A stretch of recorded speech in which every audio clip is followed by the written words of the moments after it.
lives in a remote Indian village of Uttar Pradesh and is a victim of deep-rooted caste system. Aarti's parents abandoned their nomadic lifestyle just for. व्यवस्था हमने ऐसी, ये व्यवस्था हमारे पास ऐसी है, इस व्यवस्था में जो दौड़ में आगे निकल गया वही दौड़ में आगे चलता रहे। हम लोग ये बात कह रहे हैं कि जो दौड़ में पीछे छूट गए हैं उनको इस दौड़ में कैसे शामिल किया जाए। पर जिनको आप दलित नाम लेके करते हैं, हम लोग उनको दलित नहीं करते हैं। अभी मायावती जी भी अब सर्वजन की बात करती हैं, दलित की बात नहीं करती हैं। और ये जो शब्द लिया गया, गांधी जी ने जो शब्द लिया वो नरसिंह मेहता के भजन से लिया। और मुझे लगता है जब मायावती या कोई दलित नेता ये कहता है कि यदि दलित हरिजन है तो आप कौन? हम लोग जब किसी को नाम देते हैं तो उस नाम का हमारा उद्देश्य है। और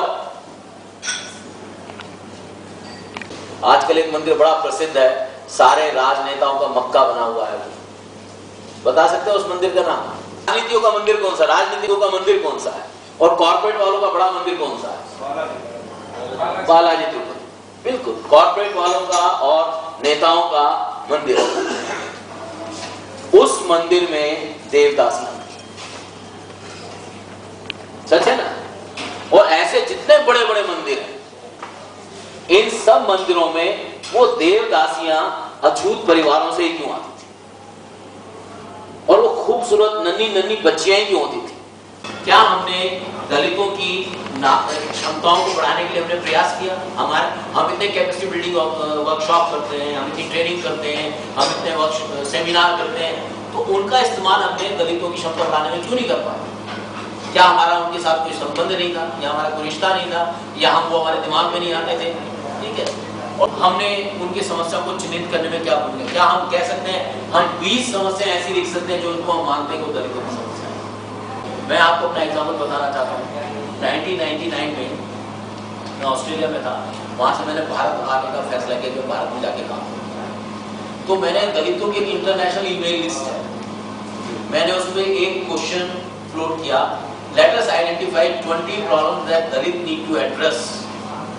मुसलमानों के लिए इस देश की संसद में आरक्षण नहीं है, उनके प्रतिनिधियों की संख्या संसद में देखिए लगातार कम हो रही है। महिलाओं के लिए आरक्षण नहीं है, 50% महिलाओं के लिए 12% स्पेसिस बड़ी मुश्किल से इस बार लिखा है, आप 12 महिलाएं लिख रहे हैं। बैकवर्ड कम्युनिटीज, दलित कम्युनिटीज, अगर आदिवासी और दलितों की हिस्सेदारी कैसे सुनिश्चित करें? तो हम 4 बिंदुओं पर बात करेंगे। हमारी संगठन या संस्था, प्रोजेक्ट की योजना बनाना, प्रोजेक्ट का क्रियान्वयन और मॉनिटरिंग लिखेंगे कि हम औसत 100 से 90 कर देंगे और दलितों का 150 है तो घटा के वहां से 120 कर देंगे। तो थोड़ा दलित स्पेशल ये नहीं हो सकता कि सारे पुरुष कहें संसद में कि हम लोग अपनी पत्नियों का भी प्रतिनिधित्व कर रहे हैं, इसलिए महिलाओं की भी राय हम यहाँ पे रख रहे हैं। जिसकी राय हो वो खुद ही आके उपस्थित हो और अपनी राय रखे, तो यही आरक्षण है। तो अगर सरकारी तंत्र चलता है तो सरकारी तंत्र में जो भी अधिकारी हैं, स्टाफ हैं, तो उन सभी में हर समुदाय का प्रतिनिधित्व होना चाहिए। तो जानते हैं कि जो SC ST के लिए आरक्षण की कुछ कोशिशें हुई हैं और OBCs के लिए भी हुई हैं, इसके बावजूद आलोक इंफॉर्मेशन तो RTI की सूचना इनको मिली, इसके मुताबिक इलाहाबाद विश्वविद्यालय के 400 अध्यापकों में सिर्फ 18 अध्यापक SC ST समुदाय के। लोगों को मंथन करने की जरूरत है।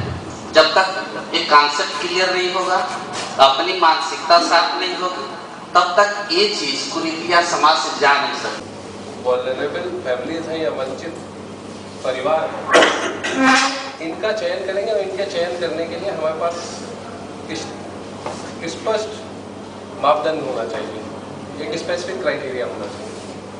तो यहाँ पर बात ये आती है कि जो वंचित समुदाय से या वंचित परिवार से चयन करना है, तो हमारे पास स्पष्ट संकेतक होना चाहिए, स्पष्ट मापदंड होना चाहिए कि अगर हम इन SHGs का चयन करेंगे तो ये कौन सी SHGs होंगी। और जैसे हम लोग इस प्रोजेक्ट की शुरुआत करेंगे तो निश्चित रूप से इस पर भी ओरिएंटेशन होंगे, वर्कशॉप होगी, जिसमें हम लोग मिल बैठ करके एक जो था कि सोशल इंक्लूजन्स के लिए बैरियर्स कौन से हैं, जहाँ पर हमने देखा कि सोशल कौन से बैरियर, हमारे कल्चरल कौन से बैरियर हो सकते हैं, जोग्राफिकल, तो मुझे लगा कि वो काफ़ी मतलब अच्छा था कि हम लोग डेवलपमेंट में काम करते हैं कि किन किन कौन सी मतलब ऐसी चीज़ें हो सकती हैं जहाँ पर इंक्लूजन के लिए बाधित करती है।